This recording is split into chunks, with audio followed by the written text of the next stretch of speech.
Welcome to the Cal State East Bay Credential Program Orientation. I'm Eric Engdahl, Chair of the Department of Teacher Education.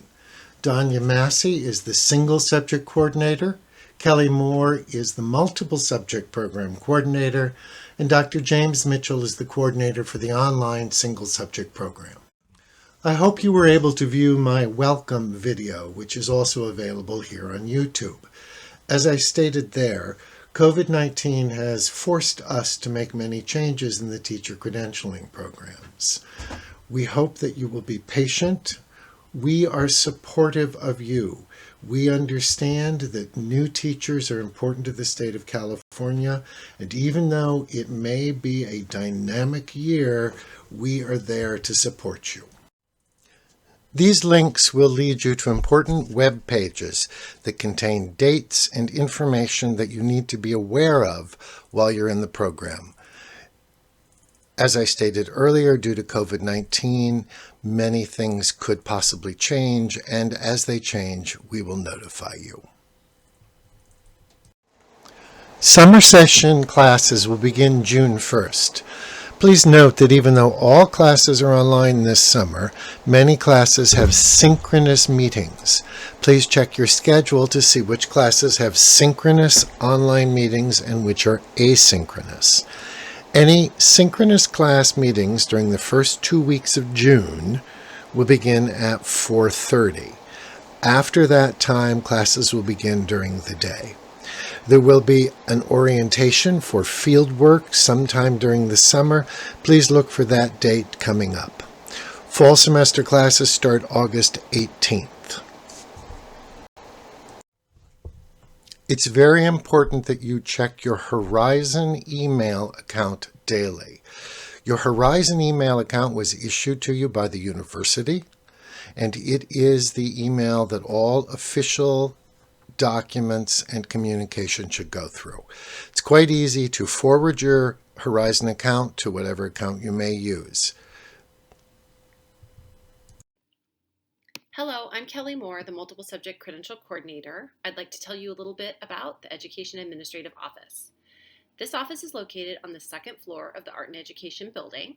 You may contact them by phone or email to ask registration questions.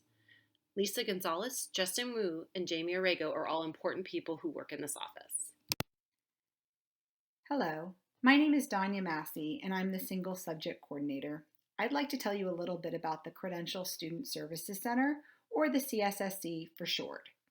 They are located in the Arts and Education building, room 235, and some important people that work there are Marla Anderson, Brenna Iredale, Sarah Arnett, and Risha McCormick. They will help you regarding advising for credential requirements in the program. They screen for credential program requirements. It's where they house all student records. They monitor your progress towards your credential. They verify credential program completion. And most importantly, at the end of the program, they make the official credential recommendation to the Commission on Teacher Credentialing. Attendance is a key piece in being successful in the credential program. Candidates are expected to schedule personal and professional appointments on their own time. Each candidate is expected to complete and participate in every class session. Each course instructor has complete autonomy over their classes and will go over attendance and grading policies. Online classes can be held synchronously or asynchronously. There are many opportunities for financial aid, both now and in the future. Please, when they come across through email, look at them carefully.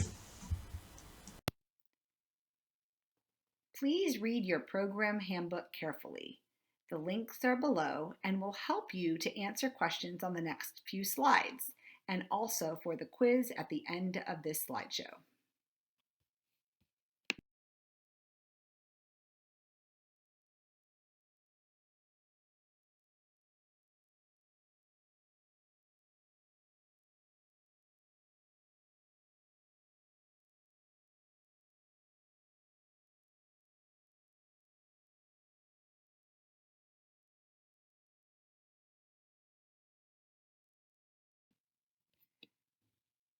If you are interested in becoming an intern, you must email your program coordinator, or the placement coordinator will be looking for a student teaching placement for you.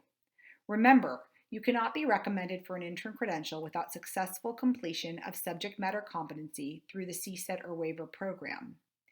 If you have been offered employment and have not yet met subject matter competency, please contact your program coordinator. It is important to note that you may not leave a student teaching placement to take an internship. You may only teach in your credential area. If you do not receive an offer of employment by September 4th, you will receive a student teaching placement. It's important to communicate with us regarding your employment status. Please note that if you do not have sufficient experience in the classroom, you may not be allowed to become an intern. The Teaching Performance Expectations, or TPEs for short, represent the skills all teachers must possess in order to educate all of California's students. Please consult your handbook to learn more about the TPEs. Due to the global pandemic, all summer classes will be online. So you are able to properly participate in online instruction. This slide and the next slide has some helpful information. Make sure you find a place where you will be undisturbed. Your computer needs to have a functioning camera and audio. Please check that before your class begins. Classes will be held both synchronously and asynchronously, and course instructors will let you know. The next slide has a list of helpful materials to have available for your online classes. The faculty have asked that candidates have certain materials available to themselves for online classes. I know it sounds like the materials you're sending your elementary student to school with, but we need many of the same ones for our program. So thanks a lot. In California, all credential candidates must take and successfully pass a Teaching Performance Assessment, or TPA. Cal State East Bay candidates submit the ED TPA. You will learn more about this as you continue in your coursework. You received an email which gave you the basic instructions for registration. Please be sure to register within your cohort.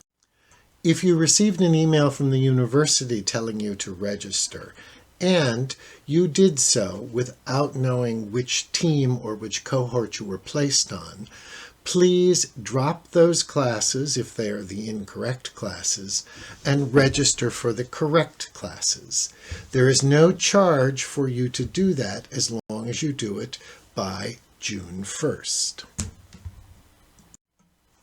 We are having a number of question and answers on Zoom. Please take advantage of them.